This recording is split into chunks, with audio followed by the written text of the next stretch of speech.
Functional instability in ACL deficient knee results mainly from abnormal internal rotation of the tibia, leading to the pivot shift phenomena. So any treatment should aim to abolish this abnormal internal rotation. Patients with +1 Lachman after surgery are happy as long as the rotation is abolished and the knees don't give way.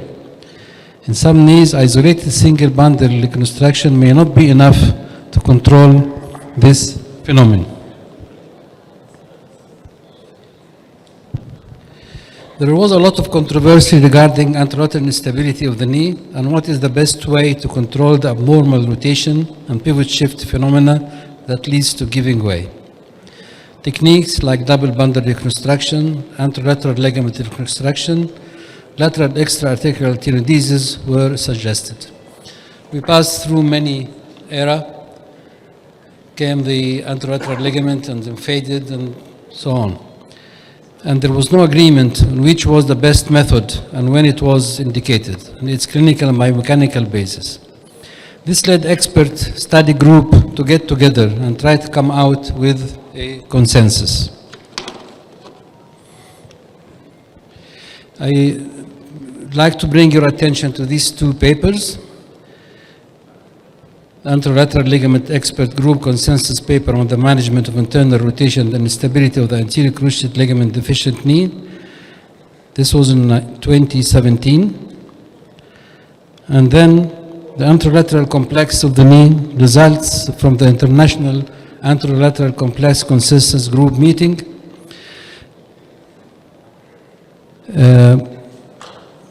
This was in 2018. You'll probably recognize many of the big names on ACL surgery in this slide, starting from Good Brown, Andrew Amos, even maybe some of the speakers today are maybe here, LaPrade, so forth. So they really came together, put an effort, try to come out with an answer to the question. So just a reminder of the anatomy with these old famous slides of the layers of the lateral aspect of the knee. Particularly important is the iliotibial tract and the posterolateral. The iliotibial tract, as you all know, is a huge structure extending from the iliac crest, but what really concerns us is the distal part with its attachments to the knee. This group came with some results regarding the anatomy, the biomechanics, and the method of treatment. They found out that the anterolateral ligament is a structure within the anterolateral complex. In most of the cases, it was not found to be a separate ligament. The structures of the anterolateral complex from superficial to deep are the superficial IT band and iliopatellar band, then the deep IT band incorporating the capillary fibers with its supracondylar attachments, proximal and distal, then the retrograde or condylar attachment continues with the capsule osseous layer, then the anterolateral ligament and the capsule. So this is the superficial layer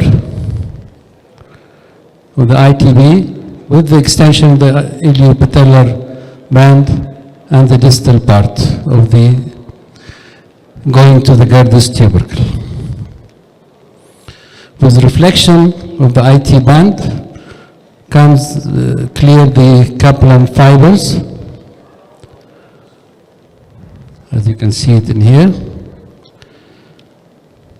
And these capillary fibers, they have proximal attachment and distal attachment to the supracondylar area. Then the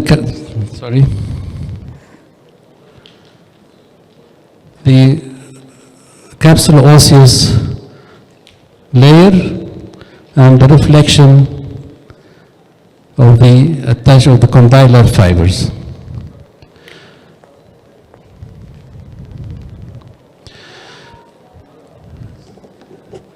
consensus group had shown clearly that the anterior ligament is a capsular structure within the C-pagure layer 3 of the complex. The anterolateral ligament has variable gross morphology between individuals in terms of size and thickness. It predominantly attaches posterior and proximal to the lateral femoral epicondyle and the origin of the lateral collateral ligament. It runs superficial to the lateral collateral ligament and attaches on the tibia midway between the anterior border of the fibular head and the posterior border of the girdus tuber. It also has some attachment with the lateral meniscus. So this is the anterolateral ligament in some of the sections, if you can find it. It's not always there.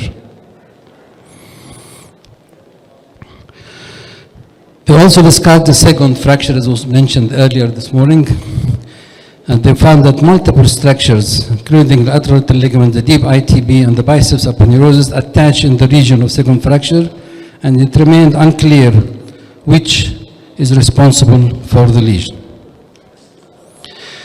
The biomechanics showed the primary soft tissue stabilizer for the coupled anterior translation and the internal rotation near full extension of the knee is the anterior cruciate ligament. The secondary passive stabilizers include the ITB, including the capillary fiber system, the lateral meniscus, the anterolateral ligament, and the anterolateral capsule. They also found the anterolateral ligament to be an isometric structure. Time zero biomechanical study, that means at the time of finishing the procedure of lateral extra-articular tenodesis, shows that there is a potential of over-constraint of the lateral compartment compared to the intact knee.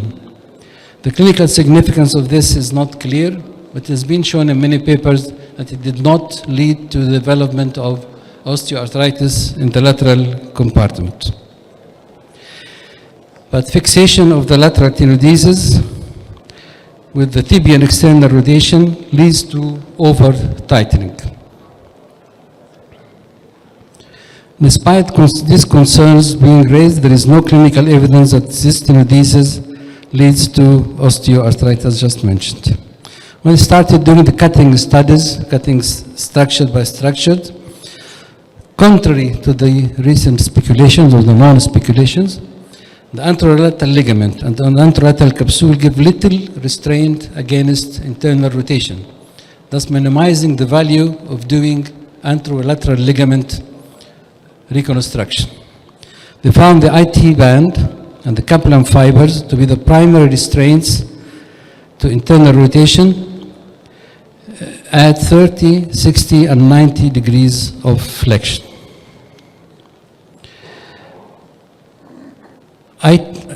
ITB, lateral extra-articular tenodesis, performs better than anterolateral construction. This was the conclusion.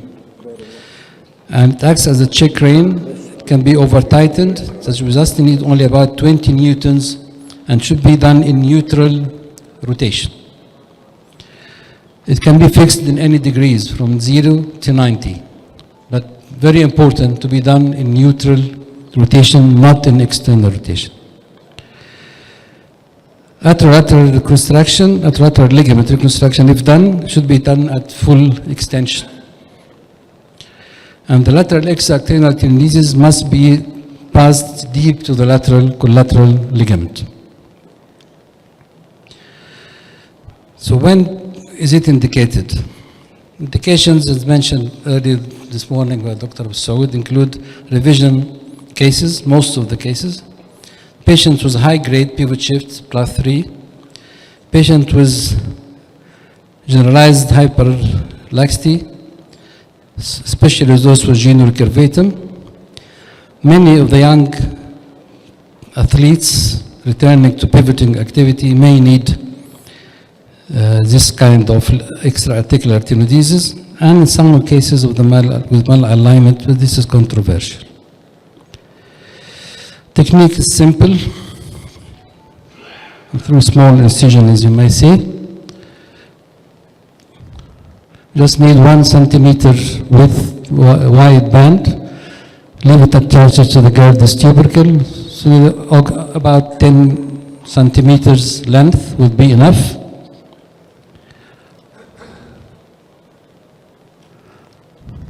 Then it should be passed deep to the lateral collateral ligament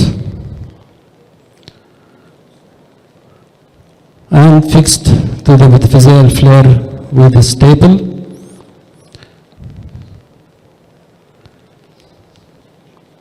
Then can be folded back and sutured to itself. In the technique mentioned this morning, there was no fixation with the staple proximally. And my question will be, Dr. Mustaud, I wanted to ask him this: how would the using the lateral collateral ligament almost as a pulley would affect its function, and if it would cause pain in the future? The take-home message from this consensus meeting was that the main stabilizer for coupled anterior translation and internal rotation near extension is the cruciate ligament, anterior cruciate ligament. The ITB and the capillum fibers are the main secondary stabilizers against internal rotation, followed by the lateral meniscus and the anterolateral ligament. Lateral extra-articular tenodesis perform better than anterolateral ligament reconstruction in controlling anterolateral instability and pivot shift. Avoid over-constraint of lateral extra-articular tenodesis and always fix it in neutral rotation. Detect at-risk ACL reconstructions, this should have tenodesis to minimize the failures. Thank you.